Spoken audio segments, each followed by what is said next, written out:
There are two very different kinds of people in this world. Those that will call this a Volvo V60 Recharge, and those that will call it a Volvo V60 Polestar. Now, both would be correct, but both are living in two very incredibly different worlds. So how is it possible then that they end up driving the same car? Well, one is just another number in Volvo's book of wagon loyalists, excited about the 65 kilometers of EV-only range.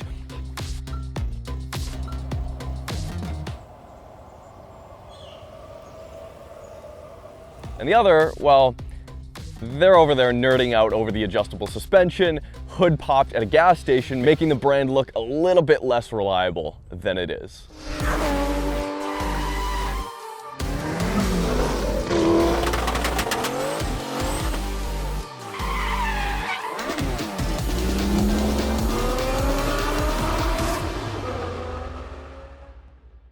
All right, real quick before we get into it, you guys, I want to thank today's sponsor, Lectron. They have provided me with a level 2 charging system. It's made life a lot easier, especially because not every manufacturer includes a level 2 240 volt plug with their OEM charging cable. So what this allows you to do is get level 2 charging at home without having to install a separate charger. Now, they also offer the V-Box, which you can get installed, that hangs on the wall, up to 48 amps with that one. I have 10% off site-wide for you guys. The link is in the description.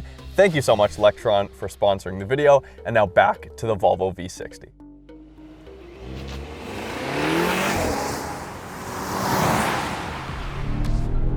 Wagons are dying.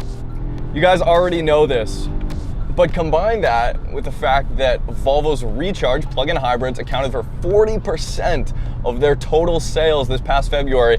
The writing was on the wall. The only way to get a Polestar engineered Volvo V60 is to get a plug-in hybrid. And the only way to get a plug-in hybrid V60 is to get this Polestar engineered version, which hides some sneaky things around the car that we'll get into. It looks great, it's stealthy, and the most an untrained eye will ever notice about this Polestar version, maybe the brake calipers. So on the surface, it's great. So the Recharge buyer or plug-in hybrid buyer who might just be looking for an economical plug-in hybrid practical wagon for the family gets more power than they could ever need or possibly imagine. The same minimalism and luxury they come to expect from a modern Volvo product, for better or worse. And we'll get into the infotainment. And on the other hand, the Polestar buyer or Volvo enthusiast, performance, someone who's looking for a performance vehicle, what they get is a stealthy wagon. Something that's kind of becoming more cool the more archaic the wagon becomes here in North America. While at the same time, still having a little bit of driver involvement. At least that's on the surface.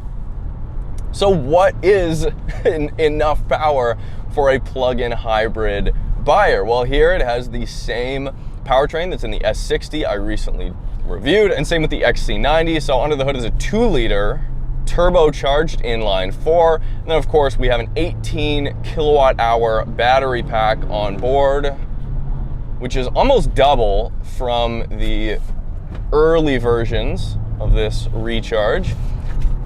And then of course we have an electric motor where the battery power goes to in the rear axle that makes 228 pound-feet of torque on its own. Now, that exclusively powers the rear axle. It is all-wheel drive. So when we need to, when we're using the gas engine and the electric motor, then it's all-wheel drive. And in fact, when we go to the drive modes here, we do have hybrid, which will just choose the best combination of battery power if you have it, and then past a certain RPM, the gasoline engine will kick on. We do have Polestar, which tightens up the throttle response, makes the gear shifts a little bit sharper. Everything tightens up a little bit, not the suspension though. You have to do that yourself. We'll get to that. Pure, which if you have the battery power, it will just enable you exclusively to operate a rear-wheel drive, EV-only wagon. And then of course with the battery, we can decide to hold the charge, so we can save it for a later scenario, or we can charge it and then effectively, kind of inefficient, but the 2-liter acts as a generator to then charge the battery. So that's the basics. That's how it operates here. Total combined Power, 455 horsepower, 523 pound-feet of torque. Now it's attached to an 8-speed automatic transmission. This is not the ZF 8-speed that we would find in some BMWs, although it does respond well in combination with the 2-liter in most scenarios. It's relatively smooth. The electric motor does an amazing job in torque fill and in throttle response, even if you're not in the Polestar engineered drive mode. To feel quote-unquote lag with this car is incredibly difficult because that torque fill, instantaneous torque, and then a pretty seamless transition into power from the gasoline motor and just really relentless torque all the way up until speeds that you wouldn't even hit on the street, of course. The only time you'll feel a little bit of a hesitation is when it does have to kind of force a downshift, but if you're in Polestar, it's going to hold the revs a little bit higher in that case. So what is different here on the Polestar engineered version? It is essentially the top spec. So you do get these seats here, 4-way adjustable lumbar, amazing seats. Like, part of me hates to say it, but Volvo is making some of the best seats in the game right now. They hold me in wonderfully. There's great adjustment. The materials are great. Interior here, we've got the charcoal leather and leatherette. So some of it's real leather, some of it is not. But overall, awesome materials, some stitching that we can see, and of course, Bowers & Wilkins, which traditionally on other models is an option, a $4,000 Canadian dollar option. Here, it's just included with the Polestar package. And that goes along with some of the other options as well that would be add-ons in lower tier models. But here in the Polestar package, they're all contained, which when you're comparing other Volvo products doesn't really make sense.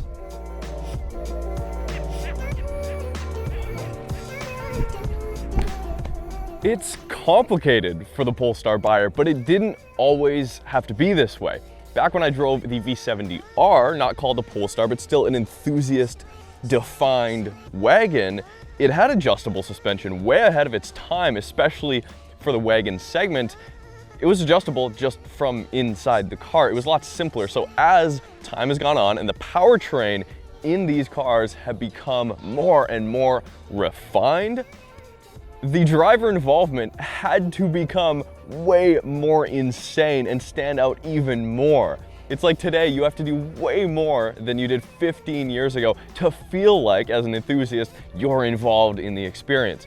The V70 Polestar adds a lot of components that actually make it a lot better driving experience for myself and hopefully you guys watching as well. It does have Öhlins adjustable suspension. That's huge. It has Volvo adapted stiffer springs for those dampers. It even has a strut brace in the front. That's where you adjust those Öhlins dampers. They're manually adjustable. Do you know how crazy it is to have to manually adjust your suspension on a Volvo station wagon in 2023? Not only that, if you want to do the rears, you have to jack the car up, bring it into your garage. In my mind, if I'm already in the garage adjusting suspension components here in 2023 on my brand new Volvo, like, let's just put on the helmet. We may as well be heading to the racetrack. So it really makes me wonder, has Volvo and the Polestar engineered team that put this vehicle together lost touch with what an enthusiast wants out of a fast Volvo wagon, potentially the last one? Okay, so I've got my helmet on, I'm ready to go to the track, but even here in BC at our local track, Area 27, in a 300 horsepower car, I was easily able to hit 175 to 185 kilometers an hour at the back end of the straight. Now, this V60 Polestar is limited to 180 kilometers an hour from the factory, so throw your track time out the window. You could do it, but it's just not really catered to it as much as, you know, the enthusiast mind in me would like to believe. But does that level of enthusiast kind of nerdery that Volvo's included here carry on to the rest of the Polestar experience? That's my question, right? Are there sacrifices that the luxury buyer would kind of have to deal with if they didn't want the Polestar package at all, but they still wanted the wagon, but they were forced to buy the Polestar because that's the only one available. The rest of the Polestar package includes those massive 6-piston front Brembo brakes up there. You also get exclusive bump stops, which, I mean, yeah, I guess if you can adjust the dampers so that they are so stiff that you're going to hit the bump stops on a somewhat regular occasion, maybe you want those to feel a little bit different. That's a little bit interesting to me. And then we come to how the vehicle drives if you do want to hit a back road. Picture this, you're driving maybe a weekend road trip and you're about to go into the twisty section in the mountain pass, yet you want to adjust your suspension. So you pull over, you pop the hood, you begin tweaking your dampers there. Everyone's waiting for you. Somebody might even come and stop on the side of the road asking if you're okay because your hood is popped. And then you just have to simply explain that you're adjusting your dampers. And then you get in and you want to shift manually. If I want to shift manually in Polestar engineered drive mode, I shift the lever down and then I can shift gears myself. But there are no paddle shifters even here in the Polestar engineered V60. So if I want to choose my gear myself, I shift the lever left and right. That is so infuriating, so frustrating. And not only can I not shift it the way I want to, yes, it does in Polestar mode change gears a little bit more aggressively, but it's not totally there yet. Like, it won't aggressively downshift in heavy braking zones up to an RPM that I could then easily power out of a corner. Most of the time, it still will have to downshift before accelerating if you're really driving it hard. It won't hold the revs even close to what some of these other M or AMG cars will do. Now, keep in mind, this is all coming from an enthusiast point of view. It's coming from a driver's point of view, and any frustration that you may feel through this video, it's very real, but don't get it wrong. This is one of my favorite wagons out there right now. I mean, I think it's, as far as an efficient family, daily drivable wagon with an enthusiast edge, it's one of the best, especially because most daily driver wagons, like, you're not pushing it most of the time. You're not pushing it on your commute, and that's just the reality of it. So if you were honest with yourself, the V60 Polestar might be exactly what you need. As a luxury vehicle and as a daily, I'm happy to say that, like, the springs here have not made, and the dampers, even in their softest setting here, or even like a mid setting, it's not too stiff for daily driving. The entire car and the way they've dialed in the suspension is such a happy medium. I was assuming that when I drove this car, it would be too stiff. And I think that's a lot of what people are worried about when they get in or look at this car from a distance. That's not the case. The entire body, it settles so incredibly well over all kinds of bumps, regardless of whether you're going fast or not. The ride control here is pretty exceptional. I love the way it handles. Now, yes, a little bit on the stiffer side, but from what I was expecting, yeah, it's perfectly daily drivable.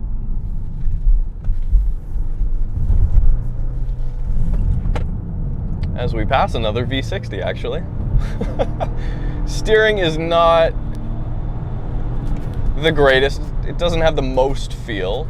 You are able to change the firmness of the steering. It is quite frustrating that you do have to go into the menus to change your specific drive modes. It's kind of buried there.